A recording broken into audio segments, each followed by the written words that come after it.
আসসালামু আলাইকুম। Hello everyone. আশা করি সকলে ভালো আছেন। আমার চ্যানেলের নতুন একটি রেসিপি দেখার জন্য সবাইকে স্বাগত জানাচ্ছি।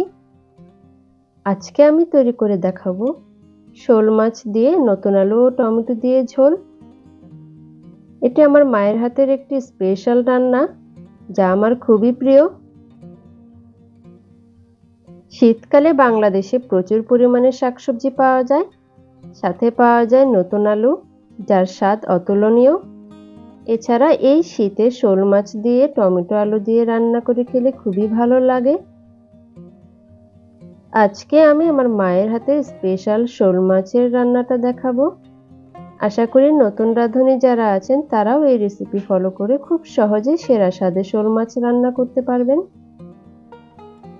তো চলুন সেরা স্বাদে শোল মাছ রান্নার রেসিপিটি দেখে নেওয়া যাক।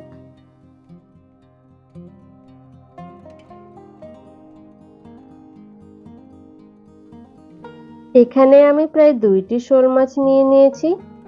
আমি এখানে বাজার থেকে মাঝারি সাইজের 2টি শোল মাছ কিনে এনেছিলাম। এই শোল মাছগুলোকে আমি রেগুলার সাইজে কেটে ভালোভাবে ধুয়ে পানি ঝরিয়ে নিয়েছি। আপনারা আপনাদের পছন্দ অনুযায়ী সাইজে কেটে নিতে পারেন। এখন আমি রান্নায় চলে যাচ্ছি। প্রথমে চুলায় একটি প্যান বসিয়ে তাতে কিছু পরিমাণ রান্নার তেল দিয়ে তেলটি গরম করে নেব। তেলটি গরম হয়ে আসলে এই পর্যায়ে আমি দিয়ে দেব 3টি মাঝারি সাইজের পেঁয়াজ কুচি। আমি সবসময় চেষ্টা করি কম তেলে ও কম পেঁয়াজে কম মশলায় রান্না করতে, যেটা আমাদের স্বাস্থ্যের জন্য ভালো। পেঁয়াজটা সামান্য ভাজা হয়ে গেলে এখানে আমি দিয়ে দিচ্ছি প্রায় 1.5 চা চামচের মতো আদা রসুন বাটা। এখানে আদা রসুন বাটা ব্যবহার করলে মাছের যে আষ্টে গন্ধটা থাকে সেটা দূর হয়ে যাবে। এই পর্যায়ে আমি সামান্য পরিমাণ পানি দিয়ে দিচ্ছি। এখন আমি আদা রসুন বাটা ও পেঁয়াজটিকে ভালোভাবে নেড়েচেড়ে ভেজে নেব, যাতে আদা রসুনের গন্ধটা দূর হয়ে যায়। এই পর্যায়ে আমি 2টি কাঁচামরিচ ফালি করে নিয়েছি। এখন আমি দিয়ে দেব প্রায় 1 চা চামচের মতো মরিচের গুঁড়া ও 1 চা চামচের মতো হলুদের গুঁড়া। এরপর আমি সামান্য পানি দিয়ে মশলাটিকে কষিয়ে নেব।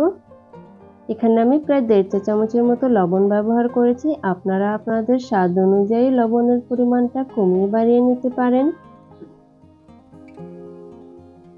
এখানে আমি আরো কিছু গুঁড়ো মশলা ব্যবহার করব। দিয়ে দিচ্ছি প্রায় 1 চা চামচের মতো ধনিয়া গুঁড়া এবং প্রায় 1 চা চামচের মতো জিরা গুঁড়া। গুঁড়ো মশলাগুলো দেওয়া হয়ে গেলে এখানে আমি সামান্য পরিমাণ পানি দিয়ে ভালোভাবে নেড়ে চেড়ে মশলাগুলোকে কষিয়ে নেব। না দিলে মশলাগুলো প্যানের গায়ে লেগে যাবে বা পুড়ে যাবে। এ পর্যায়ে আমি দিয়ে দিব ধুয়ে কেটে রাখা নতুন আলু। এখানে আমি প্রায় 4-5টির মতো আলু ব্যবহার করেছি। আলুগুলোকে আমি লম্বা লম্বা চিকন ফালি করে কেটে নিয়েছি। আপনারা চাইলে গোল গোল করেও কেটে নিতে পারেন।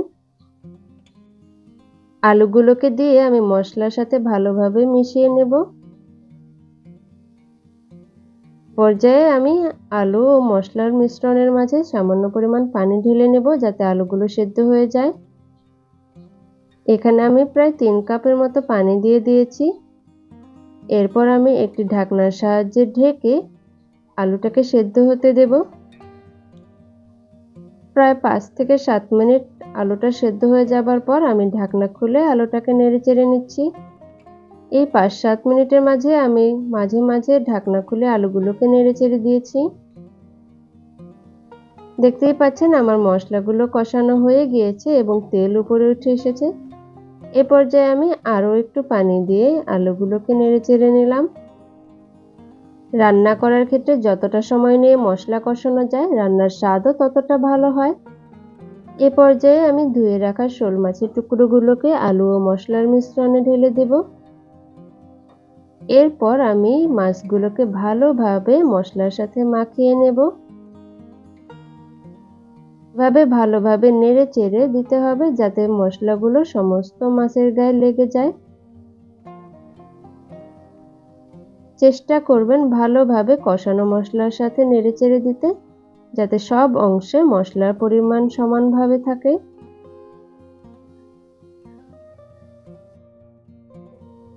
শীতকালে শোল মাছ ও আলু টমেটোর এই ঝোলটা খুবই প্রিয় আমার। আপনারাও এইভাবে বাড়িতে তৈরি করে দেখবেন।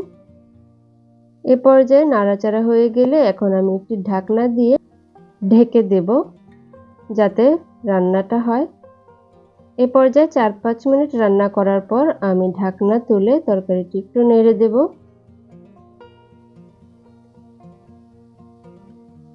তরকারিটি নেড়েচেড়ে দেবার পর এখানে আমি 3 কাপ পরিমাণ পানি অ্যাড করে দিচ্ছি পুরো রান্নাটা হয়ে যাবার জন্য। এখানে আমি নরমাল টেম্পারেচারে থাকা পানি ব্যবহার করছি। পানি দিয়ে সম্পূর্ণ তরকারিটিকে ভালোভাবে নেড়েচেড়ে আবার আমি ঢাকনা দিয়ে রান্না হতে দেব। আমার আলু ও মাছ প্রায় ভালোভাবে সেদ্ধ হয়ে গিয়েছে। এ পর্যায়ে আমি দিয়ে দেব কেটে রাখা টমেটোর টুকরো। এখানে আমি প্রায় 2টা টমেটো এভাবে কিউব করে কেটে নিয়েছি। টমেটোগুলোকে আমি আলু ও মাছের ঝোলের মধ্যে দিয়ে দেব। টমেটোগুলো অবশ্যই চেষ্টা করবেন প্রায় 60% রান্না হয়ে যাবার পর দিতে। শুরুতেই দিয়ে দিলে টমেটোগুলো গলে যাবে। এ পর্যায়ে আমি ঢাকনা দিয়ে প্রায় 10 থেকে 12 মিনিটের মতো রান্না করে নেব। মাঝে মাঝে আমি ঢাকনা তুলে মাছ ও আলুর তরকারিটাকে একটু নেড়েচেড়ে দেব।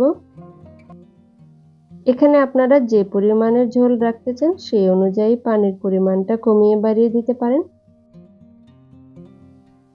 এই রান্নাটা এতটাই সহজ যে যে কেউ রেসিপিটি একবার ফলো করলে রান্নাটি সহজেই করে নিতে পারবেন।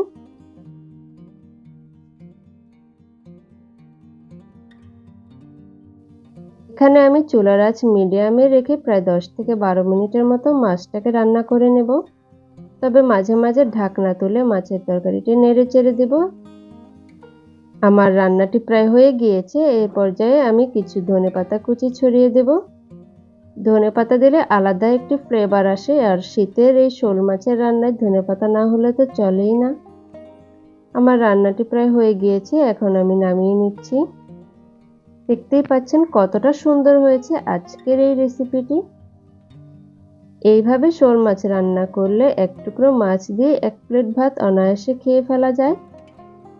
আপনারাও এই রেসিপিটি ফলো করে দেখবেন এবং এই রেসিপিটি তৈরি করে আমাকে কমেন্ট করে জানাবেন কেমন হলো। আশা করি আমার আজকের রেসিপিটি আপনাদের খুব ভালো লেগেছে। রেসিপিটি ভালো লাগলে একটা কমেন্ট করে জানাবেন এবং পরবর্তী রেসিপি দেখার আমন্ত্রণ জানিয়ে আজকে এখানেই বিদায় নিচ্ছি। সবাই ভালো থাকবেন, সুস্থ থাকবেন। আল্লাহ হাফেজ।